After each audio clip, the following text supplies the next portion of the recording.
Oak Island has broken men, swallowed fortunes, and buried hope for more than 200 years. Every expedition that came before was left with nothing but shattered tools, flooded shafts, and legends of a treasure too well hidden to ever be found. But this time, something is different. Rick Lagina isn't chasing campfire stories or weathered rumors. In his hands lies a map, an artifact historians laughed off as fake. But under infrared light, the markings told a different story. Symbols that matched Oak Island's deepest shafts. Coordinates pointing to tunnels long dismissed as collapse. And one detail so impossible to ignore it froze the entire team. A chamber sealed in stone, sitting directly beneath the cursed money pit. For decades, searchers believed they were digging in the wrong place, fighting against booby traps and water tunnels. But what if the treasure wasn't lost at all, only waiting to be unlocked by the right clue? That moment is here. The ground is ready to give up its greatest secret. And if you're ready to see what lies beneath Oak Island, smash that like button and subscribe, because what comes next will rewrite everything we thought we knew. The discovery was almost too precise, too detailed to dismiss as coincidence. Coordinates carved into the faded parchment matched perfectly with anomalies recently scanned by ground-penetrating radar. The paper itself tested to the mid-17th century, the very years when whispers of treasure first reached the mainland. And strangest of all, a symbol repeated in the margins, a triangular cipher that matched a carving found on stone fragments unearthed decades earlier. Each thread pointed not to rumor, but to a hidden intelligence guiding the construction of the island's labyrinth. What had always seemed like scattered accidents began to take shape as a deliberate design. The question was no longer if something was buried, but why it was hidden with such precision. As excavation crews drilled cautiously into the frozen ground, their equipment struck something unexpected, not collapsed wood or seawater like before, but a metallic resonance, as though hitting a chamber reinforced by something stronger than stone. Cameras snaked down the borehole revealed a void, its walls lined with beams untouched by rot. Within the flickering shadows, an unmistakable glint caught the light. Gold, reflecting back in flashes that suggested more than a few scattered coins. The find sent a jolt through the team, but the deeper mystery was what surrounded it. The faint outline of chests stacked in formation, preserved in an environment with no oxygen, guarded like relics in a vault. If the readings were correct, the chamber's contents weren't just valuable. They were protected with intent, almost as if designed never to be found. And yet, the map held another cruel twist. A series of dots drawn along the island's southern shore, aligned with what appeared to be subterranean channels. At first believed to be natural flood tunnels, new scans revealed they weren't random at all. They converged at precise choke points, engineered centuries ahead of their time. Whoever built them had designed a fail-safe. Any intrusion into the money pit would trigger flooding, sealing the vault forever. But the map showed an alternate path, an access route bypassing the trap. For the first time in history, explorers weren't working against the island. They were following the original blueprint. That knowledge alone changed everything. With this path in mind, Rick and his team pressed deeper. Sensors detected faint traces of mercury vapor in the sealed shaft, an element historically used to preserve scrolls, manuscripts, and precious metals from decay. The implication was staggering. This wasn't just a hoard of treasure. It was a repository of knowledge. Ancient texts, maps of uncharted waters, or royal archives long thought lost could be waiting beneath the earth. And with every reading, the numbers grew clearer. The estimated valuation wasn't in the millions, but closer to $190 million, a sum so vast it would shatter every legend, every whispered rumor, and rewrite the very history of Oak Island itself. Yet, before the team could even grasp the scale of what they might be standing above, The drills broke through another layer of compacted clay, and the monitors erupted. Seismographic imaging revealed a second chamber, larger, deeper, and angled in a way no natural formation could explain. Its proportions aligned perfectly with the golden ratio, the mathematical fingerprint of deliberate human design.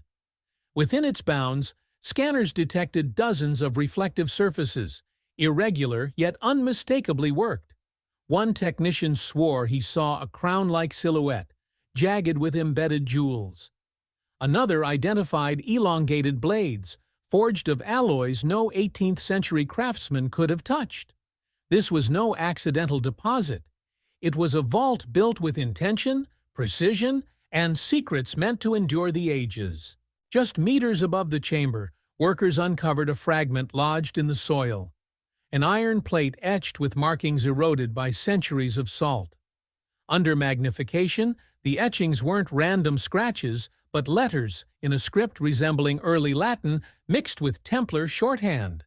The fragment carried a date, 1179. That year, records show, the Knights Templar were consolidating treasures seized during the Crusades. Among the inscriptions was a phrase, "Non omnis perit," not all is lost. It wasn't just a clue, it was a declaration. Cross-referencing with rare manuscripts from European archives, the phrase appeared in association with hidden reliquaries, caches intended to preserve relics from destruction by papal decree. Suddenly, the possibility widened. Oak Island might not simply hide gold, but relics smuggled across oceans, safeguarded against kings, churches, and empires alike. And if this plate was authentic, it predated the earliest known settlement of the island by centuries. While archivists wrestled with translation, a separate anomaly emerged. Thermal imaging across the island revealed faint heat signatures along a line of subterranean stone, stretching like a buried causeway toward the sea. At first assumed to be geological, the formation's spacing betrayed human placement. Large granite blocks aligned in a direction matching the map's southern cipher. Divers traced its path beneath the surf and discovered something extraordinary: the remains of a collapsed entrance sealed with rubble as though intentionally hidden. Within the debris, they recovered wooden supports blackened not by rot but by flame. Someone had burned the entrance closed. Radiocarbon analysis dated the charred wood to the mid-1600s, long before the first Laginas of history ever set foot on Nova Scotia. Whoever built the chamber had attempted to erase the way in, yet the map preserved the route, passed down through unknown hands, waiting for someone bold enough to follow. Inside the lab, another layer of truth surfaced.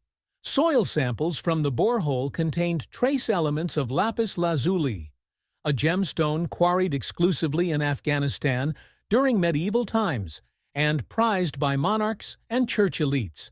Its presence on Oak Island was not only out of place, it was impossible without global networks of trade or secret transport. Alongside it, fragments of vellum parchment surfaced, fibers preserved in mineralized clay.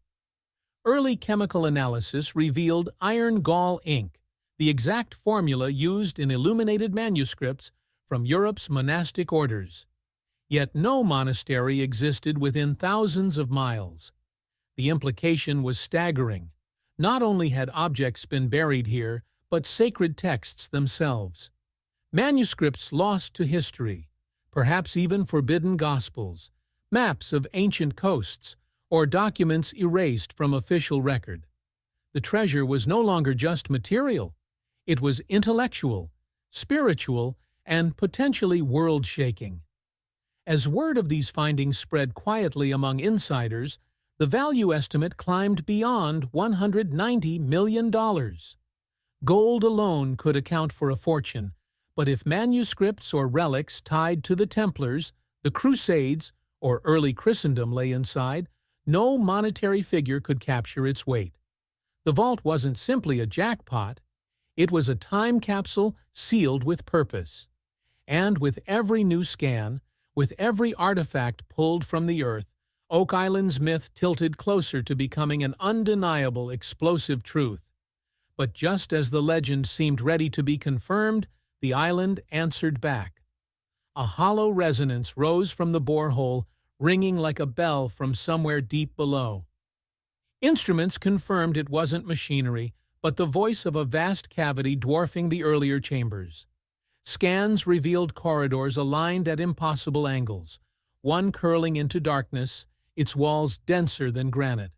Another chamber lit up with anomalies, suggesting clusters of metal richer than gold. And at the very center, a perfectly circular void 20 feet wide appeared, a space that absorbed every signal, refusing to give itself away, a place built not to store but to hide, or to guard. When engineers enlarged the borehole, the first object extracted was a fragment of wood polished to unnatural smoothness, coated in a resin not native to North America. Testing revealed it to be mastic, a preservative harvested exclusively from the Mediterranean. Mixed within the resin were microcrystals of cinnabar, an element once used to seal imperial treasures in China. The combination should have been impossible, separated by continents and centuries. Yet here they were, proof that whoever engineered the island's labyrinth had knowledge spanning cultures and oceans. Alongside it, a shard of worked obsidian surfaced, edges still razor-sharp after centuries underground. Its craftsmanship mirrored tools from Mesoamerican civilizations, but no such connection had ever been traced to Nova Scotia. The evidence no longer whispered of one culture. It screamed of many, converging on one secret. Deeper in the chamber debris, the team uncovered coins, though none resembled known colonial currency. Each was stamped with imagery nearly erased by time. A cross overlaid on concentric circles, a design absent from any European minting archive. Metallurgical analysis stunned experts further. Traces of iridium, a metal most commonly found in meteorites, bound within the alloy. Whoever minted these coins had access to celestial material, and inscribed along their edges were letters in a hybrid tongue, fragments of Greek interlaced with Phoenician curves, forming words no linguist could fully decode. Some experts speculated it wasn't a language at all, but coordinates, celestial positions that could map the stars as they appeared 1,000 years ago. If true, these coins weren't currency.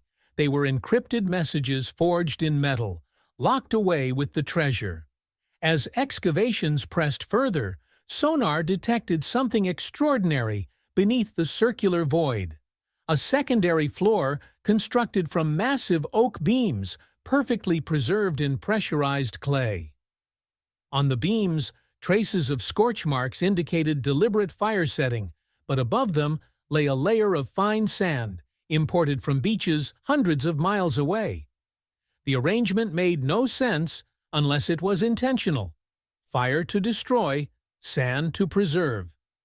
Buried between the beams, workers retrieved fragments of cloth embroidered with gold thread. Under ultraviolet light, the stitching formed a motif identical to heraldic crests tied to the French House of Valois, a dynasty extinguished in the 16th century. How such royal fabric had found its way beneath a Nova Scotian island remained unanswerable, but the implication was clear. This wasn't just treasure. It was the detritus of fallen empires, concealed in a vault built to withstand eternity. And then the ground itself shifted. Sensors recorded tremors beneath the drill site, faint but deliberate, as if water channels deep below were reacting to the intrusion. Remote probes revealed sluices redirecting seawater into cracks around the chamber, not as a flood trap, but as a stabilizing system. Hydraulic engineering centuries ahead of its time. It dawned on the team that Oak Island wasn't merely a hiding place.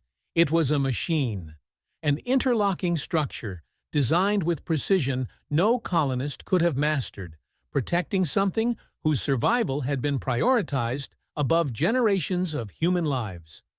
That's when the system responded. The tremors deepened, steady and rhythmic, almost like a pulse. Instruments spiked with fluctuations in pressure, waves of interference rippling across sonar screens. The water channels weren't just stabilizers. They were conduits, veins carved into bedrock, pumping seawater through a hidden circulatory system. And at its heart, a shape emerged, angular, metallic, reflecting faintly against the sonar like the ribs of a buried colossus. The void was not empty. It was housing something vast, encased in layers of engineered stone, a presence older than the island itself. Extraction drills brought up slivers of the object, metal so resistant it dulled diamond tips. Laboratory testing revealed alloys combining copper, tin, and traces of tungsten, but fused in a manner no modern furnace could replicate. The crystalline structure suggested heat far exceeding medieval forges, bordering on plasma temperatures. Embedded in the fragments were microscopic carvings, lines intersecting at 45-degree angles, forming patterns identical to navigational grids used in maritime star charts. But these weren't aligned to contemporary skies. They mapped constellations as they appeared in the 11th century. The implication was unnerving. The object wasn't merely stored underground. It was encoded with celestial memory, a vault of the heavens itself. And every layer of testing drew the team closer to one unanswerable question: who possessed knowledge that defied the very timeline of human invention? Amid this frenzy, a discovery near the surface deepened the enigma.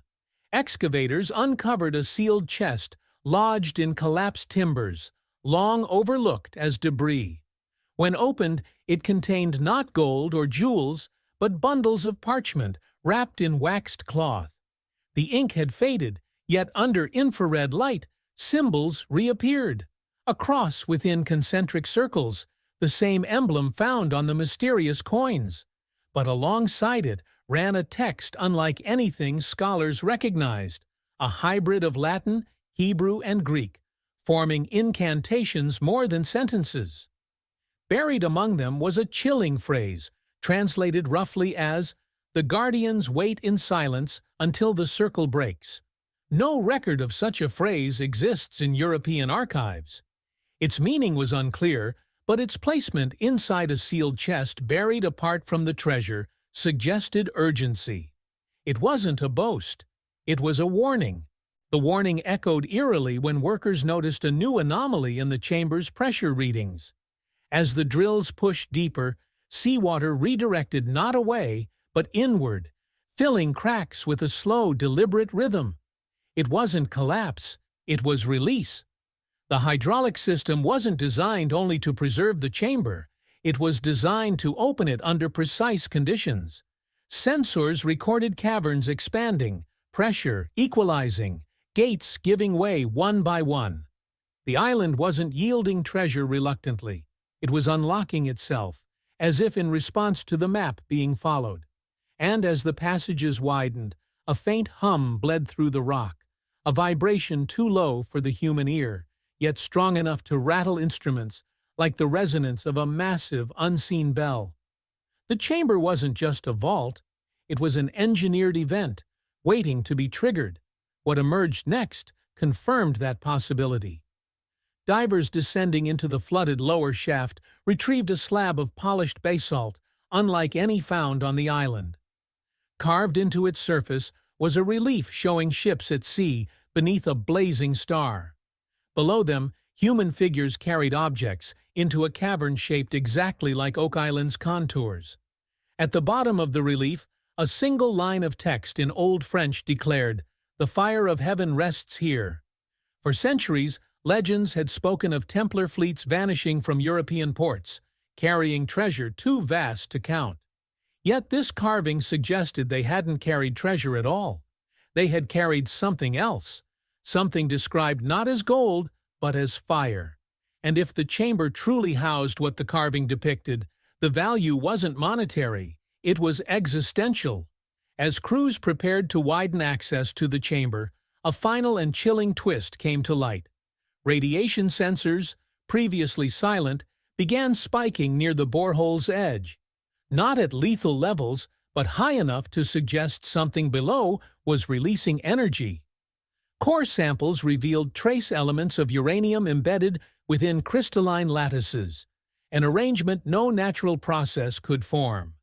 It wasn't a deposit. It was containment, an intentional binding of volatile material designed to outlast centuries. Experts scrambled to calculate its potential, but one truth stood out. Oak Island was more than a burial site.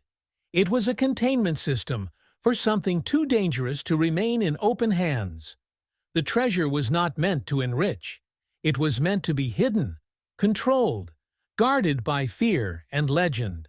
And yet, despite every warning etched in stone and buried in parchment, the drills pressed onward. The hum intensified, the tremors sharpened, the air itself seeming to vibrate. Instruments failed, monitors froze, and for a brief instant, even the seawater stilled, as though the island itself was holding its breath. Then, from deep within the chamber, a sound reverberated through the borehole. Low, resonant, impossibly mechanical. Not the collapse of stone. Not the shift of earth. It was the unmistakable cadence of something awakening.